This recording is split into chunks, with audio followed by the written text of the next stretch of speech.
محمد شفیع صاحب، اب میں جمعیت علماء اسلام کے مرکزی سیکرٹری جنرل، سینیٹر، مذہبی اسکالر مولانا غفور ادریس صاحب سے گزارش کروں گا کہ وہ آ کے اپنے خیالات کا اظہار کریں۔ مولانا عبدالغفور ادریس صاحب۔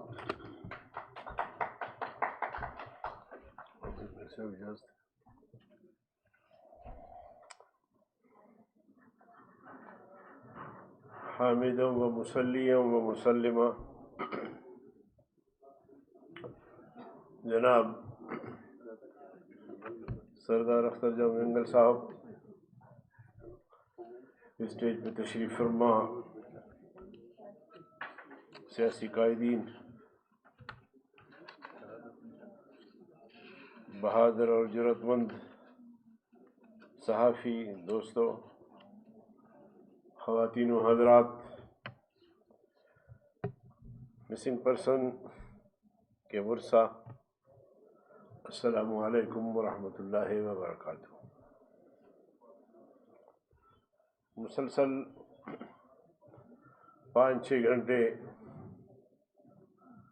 سے میران میں شریک رہ کے دوستوں کو سنتے رہے۔ ہر ایک نے اپنی وسعت کے مطابق گفتگو کی، اور آج کے دن کے حوالے سے انہوں نے اس مظلوم طبقے سے اظہار یکجہتی بھی کیا جن کے پیارے بیٹی کی شکل میں، باپ کی شکل میں، بھائی کی شکل میں ایک عرصے سے لاپتہ ہیں۔ میں بھی ان سے اظہار یکجہتی کرتے ہوئے یہ کہنا چاہوں گا کہ پتہ نہیں دلیل کی یہاں کوئی اہمیت نہیں ہے، اور وہ شاید اس لیے کہ جو مد مقابل ہے جس سے آپ دلیل سے بات کرتے ہیں وہ طاقتور ہے۔ میں خیبر پختونخوا پہ بھی آتا ہوں، قبائلی علاقوں پہ، لیکن سب سے پہلے حامد میر صاحب، میں بلوچستان کی بات آپ کے سامنے رکھنا چاہتا ہوں۔ بلوچستان ایک معاہدے کے تحت ریاست کا حصہ بنا۔ کچھ عرصہ گزرنے کے بعد جب ان معاہدات پہ عمل درآمد نہ ہوا تو بلوچ زعما نے خانہ قلعہ سمیت ریاست کو یاد دلایا کہ ہم ایک معاہدے کے تحت ریاست کا حصہ بنے ہیں، اس معاہدے پہ عمل کیوں نہیں ہو رہا؟ اس پر عمل ہونا چاہیے۔ اتنا کہنا تھا کہ بلوچستان پہ فوج کشی ہوئی، خان قلات گرفتار ہوئے، ان کے بھائی خان عبدالکریم خان گرفتار ہوئے، کچھ سردار پہاڑوں پہ چلے گئے، نواب نوروز خان ان کی قیادت کر رہا تھا۔ ایک مرحلہ ایسا آیا کہ جی ہم ان معاہدوں پہ بھی عمل درآمد کریں گے، خان قلات کو بھی رہا کر دیا، اور بلوچ سرداروں نے یہی کہا کہ ہم تو خان کی وجہ سے پہاڑوں پہ چلے گئے تھے، خان رہا ہو گیا ہے اور ریاست معاہدے پر عمل درآمد کے لیے تیار ہو گئی ہے۔ قرآن کریم بیچ میں رکھا گیا۔ قرآن سے بڑھ کر مسلمانوں میں کوئی ایسی چیز نہیں ہے۔ تو جناب والا اس قرآن پہ معاہدہ ہوا، نواب نوروز خان اور ان کے ساتھی پہاڑوں سے نیچے آئے اور جناب والا ان کو گرفتار کر کے حیدرآباد اور سکھر جیلوں میں پھینک دیا گیا۔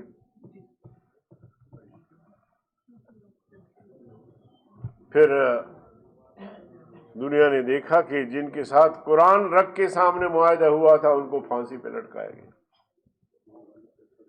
یہ ایک لحاظ سے بلوچستان کے عوام کے لیے بہت بڑا صدمہ تھا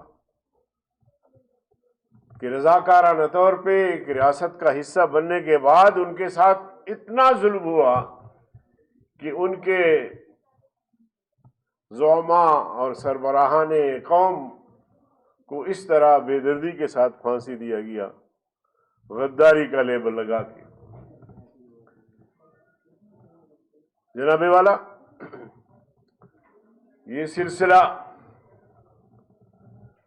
جیسے بھی تھا ہو گیا، واقعہ بہت بڑا حادثہ تھا، لیکن جب 70 کے انتخابات ہوتے ہیں تو بلوچ قوم بھول جاتی ہے، یہ بات معاف کر دیتی ہے، پھر ریاست سے اظہار یکجہتی غیر مشروط طور پر۔ اور آپ دیکھتے ہیں کہ 70 کے الیکشن میں سردار عطا اللہ مینگل مرحوم، نواب خیر بخش مری مرحوم، نواب بگٹی مرحوم، یہ سب الیکشن میں حصہ لیتے ہیں۔ الیکشن میں حصہ لینا، پاکستان کے نظام کو تسلیم کرنا، پاکستان کے آئین کو تسلیم کرنا، اس کا مطلب یہ ہے کہ جو کچھ ہوا بلوچوں نے بھلا دیا، ریاست کا حصہ بنے، ریاست کے انتخابات میں حصہ لیا، اس کے نتیجے میں سردار عطا اللہ مینگل وزیر اعلیٰ بنے بلوچستان کے، اور نیب اور جمعیت کے اتحاد سے مفتی محمود خیبر پختونخوا میں وزیر اعلیٰ بنے۔ 9 مہینے بھی چلنے نہیں دیا، الزام لگا کہ عراق سے اسلحہ آیا۔ منتخب حکومت کو جناب والا ڈسمس کیا گیا، آج تک پتہ نہیں لگا کہ جرم ان کا کیا تھا، پھر ان کو گرفتار کر کے جیلوں میں ڈال دیا گیا۔ جب اس پر وہاں کے لوگوں نے رد عمل دیا، وہ رد عمل پرامن تھا، لیکن فوج کشی ہوئی۔ اس فوج کشی میں جو کچھ ہوا میں بیان نہیں کر سکتا۔ خواتین کے ساتھ عصمت دری ہوئی، ظلم و جبر کی انتہا نہ رہی، لیکن جب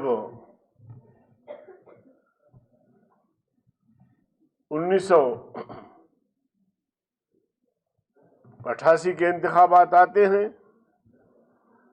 جنرل ضیاء الحق ایک فرضی، ایک رسمی یا فارمیلٹی پورا کرنے کے لیے معافی کا اعلان کرتے ہیں، پھر بلوچستان کے سیاسی جماعتیں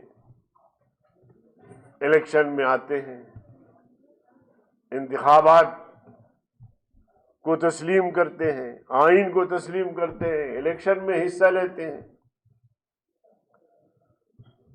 اس الیکشن کے نتیجے میں نواب بگٹی وزیر اعلیٰ بنتے ہیں، سردار اختر جاں وزیر اعلیٰ بنتے ہیں، سلسلہ چل پڑتا ہے۔ نواب مری، جو بھٹو صاحب کے زمانے میں فوج کشی ہوئی تھی، اس زمانے میں وہ بڑے مریوں کے قافلے کے ساتھ کابل چلے گئے تھے، لیکن کابل میں جب تبدیلی آئی تو انہوں نے کہا کہ یہاں اب تبدیلی آئی ہے تو پاکستان نواب مری کو واپس لے جائے۔ ایک جہاز میں نواب مری اور ان کی فیملی کو اور باقی مری بھائیوں کو جو ہے وہ بسوں کے ذریعے پاکستان لایا گیا، اور کوئٹہ میں نیو کہان کے نام سے ایک آبادی، نئی آبادی جو ہے وہ بسائی گئی۔ پھر دیکھتے ہیں جناب والا، ایک جج قتل ہوتا ہے، وہ بھی مری ہے، اور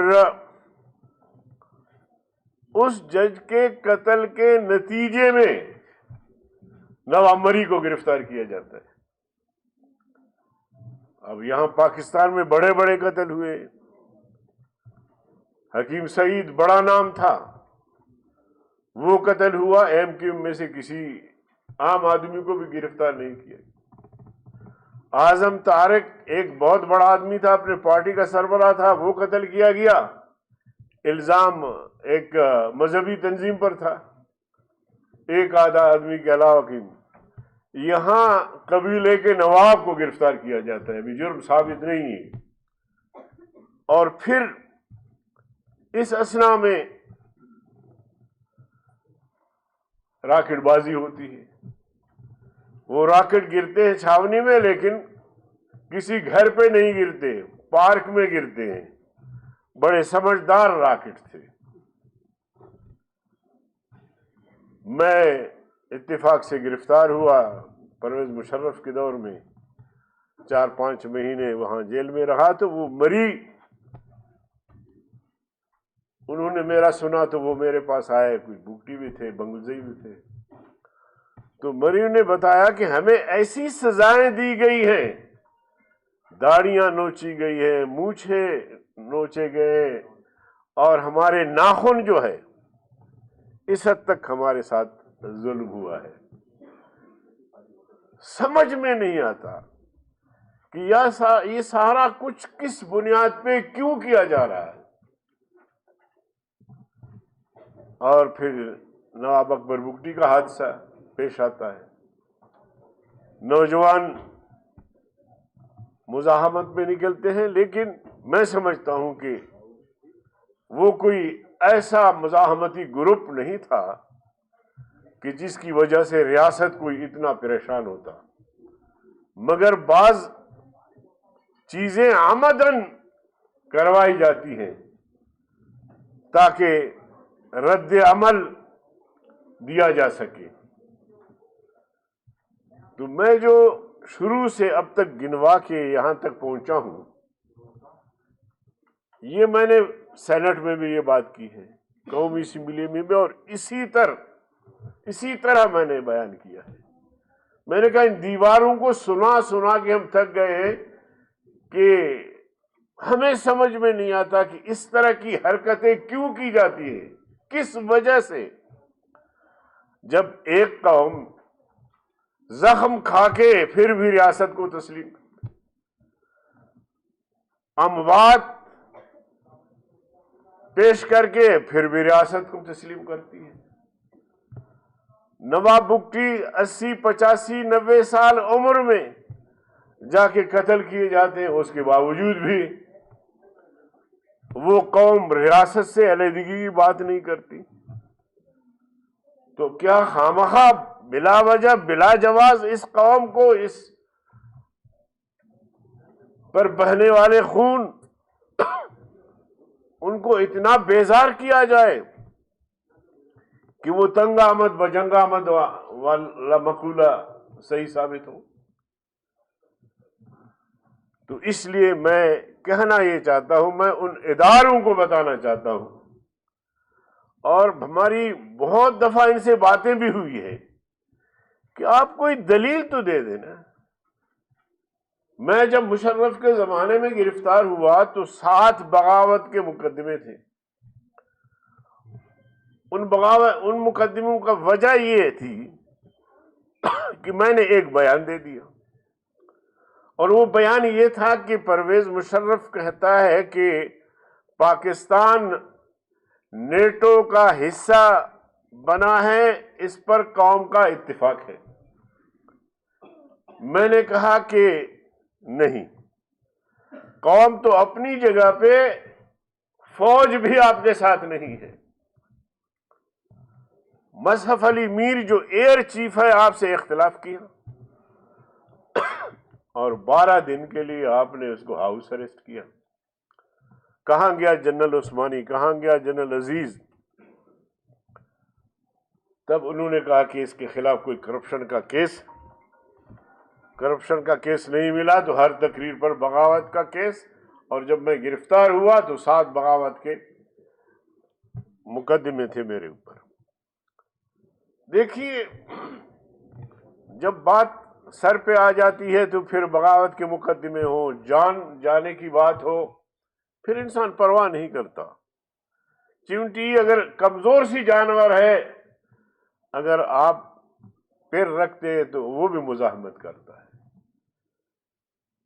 تو بلوچ قوم پر یا بلوچستان جس میں بلوچ اور پشتون شامل ہے، ان پر ایک بغاوت کا یا ایک ملک دشمنی کا الزام جو لگایا گیا ہے اور 74 سال ہو گئے، اب تک وہ لیبل ختم نہیں ہوتا. اس کے لیے آخر کیا کیا جائے؟ جو دلائل میں نے پیش کیے، اگر ان دلائل میں حقیقت نہیں ہے تو بھی ہمیں سمجھایا جائے. لیکن میں سمجھتا ہوں کہ دشمن چونکہ طاقتور ہے، یا جو ادارے کارروائیاں کرتے ہیں وہ طاقتور ہے، اس لیے ہم کمزور ہیں اور ہماری ان دلائل کو وہ اہمیت نہیں دیتے. ورنہ جہاں بھی چاہے. اور پھر مشکل یہ ہے کہ اگر وہاں سے کوئی انصاف نہ ملے تو آپ عدلیہ کی طرف رجوع کریں، تو عدلیہ بھی ایک لونڈی کا کردار ادا کر رہی ہوتی ہے. ہو سکتا ہے میرا یہ جملہ غیر پارلیمانی ہو. جب احمد علی نے بات کی عدالت کے حوالے سے بھی، احمد علی کرد نے، علی احمد نے، تو آگے سے چیف جسٹس نے کہا کہ نہیں، ہم تو دباؤ میں نہیں آتے، ہمارے فیصلے آزاد ہیں. کیا تمہارے فیصلے آزاد ہیں؟ تم دباؤ میں آ کر سب فیصلے کرتے ہو. کراچی میں جو مکانات گرا رہے ہو لوگوں کے، 10 20 سال، 25 سال سے لوگ رہائش پذیر ہے. اس وقت انتظامیہ اندھی تھی، تم کورے تھے، گونگے تھے، آنکھوں سے نہیں دیکھتے تھے. اور یہاں ہمارے سپریم کورٹ میں اسی چیف جسٹس نے 17,000 ملازمین کو بیک جنبش قلم برخاست کیا. تو کہاں جائے انسان؟ ادارے ہیں، ان کا کردار وہ ہے کہ آپ کو ملک دشمن ڈکلیئر کیا ہے تو بس عمر بھر آپ ملک دشمن ہیں، جتنی صفائیاں پیش کرے، جتنا دلیل دے، لیکن انہوں نے نہیں مانا. تو میں سمجھتا ہوں کہ آج کے اس دن کی مناسبت سے ہمارا ایک واضح پیغام جانا چاہیے کہ غلامی کی زندگی، اس کے لیے نہ بلوچ تیار ہے، نہ پشتو تیار ہے، نہ پوری قوم تیار ہے. پنجاب ہے، سندھ ہے، سندھ کے پسماندہ علاقے ہیں، یہ میری بچیاں، میری بہنیں، یقین جانیے کہ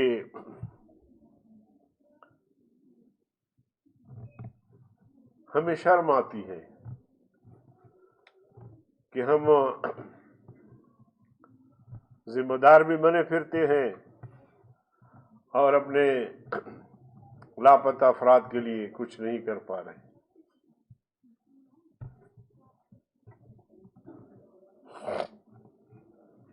ایف سی والے، رینجرز والے گھروں میں گھستے ہیں. مجھے کوئٹہ سے فون آیا 2 سال پہلے، اور گھر والے کہہ رہے تھے کہ بھائی باپ بیٹے کو گرفتار کیا ایف سی والوں نے، اس کے بعد گھر میں گھسے، ہمارے جو زیورات تھے، جو قیمتی اشیاء تھے، وہ سب کے سب اٹھا کے لے گئے. اب یہ کوئی دشمن ملک، دشمن قوم کی افواج اس طرح کر سکتی ہیں؟ پاکستان کے افواج، پاکستان کے ایف سی پولیس والے، تو یہ تو میرے خیال میں ان سے بھی بدتر نظر آ رہے ہیں. کشمیر کی ہم بات کرتے ہیں، کشمیر سے بھی میں آگاہ ہوں، یقین جانیے. کشمیر کے مسلمان آزادی کی بات کرتے تھے، اب کر رہے ہیں، مگر کشمیر میں بھی ایسا ظلم نہیں ہو رہا. خواتین کے ساتھ اس طرح بے حرمتی نہیں ہوتی جس طرح بلوچستان میں، خیبر پختونخوا میں، قبائلی علاقوں میں. کیا میں آپ کو بتاؤں، ہمارے پاس بھی لوگ آتے ہیں، اپنی داستانیں بتاتے ہیں ہمیں، کچھ نہیں کر پا رہے، شرم کے مارے سر جھک جاتی ہے. تو میں انتہائی احترام کے ساتھ جنرل باجوہ صاحب کو یہ پیغام پہنچانا چاہتا ہوں کہ عمران شو پیس ہے، عمران کے ہاتھ میں کچھ نہیں ہے، اور سب کچھ آپ کے ہاتھ میں ہے. اور اگر آپ کرنا چاہیں تو میری ان بہنوں کی، ان بچیوں کی اشک شوئی کر سکتے ہیں. اور ایسا نہ ہو کہ کل خدا نخواستہ ہم یہ کہنا شروع کر دیں کہ اگر یہ سب کچھ نہیں ہو رہا تو اس کا ذمہ دار تم ہو، اور اگر نہیں ہوگا تو پھر یہ کہنا پڑے گا ہمیں. اس لیے جج اور جنرل سارے اکٹھے ہو گئے ہیں. غریبوں کو، مسکینوں کو، بلوچستان کے محب وطن خواتین و حضرات کو ظلم اور جبر اور تشدد کا نشانہ بنا رہے ہیں. لیکن کب تک چلے گا یہ؟ کب تک چلے گا؟ اب لوگوں کو بات سمجھ آ گئی ہے کہ ابھی ہمیں یا عزت سے زندہ رہنا ہے یا پھر عزت کے ساتھ موت کو لبیک. دیکھتے دیکھتے عزتیں لٹ گئیں، دیکھتے دیکھتے عزتیں لٹ گئیں، عظمتیں مٹ گئیں، عصمتیں بک گئیں. ایسے جینے سے بہتر ہے مر جائیں ہم، ایسا جینا تو ہم کو گوارا نہیں. دنیا میں قتیل اس سا منافق نہیں دیکھا،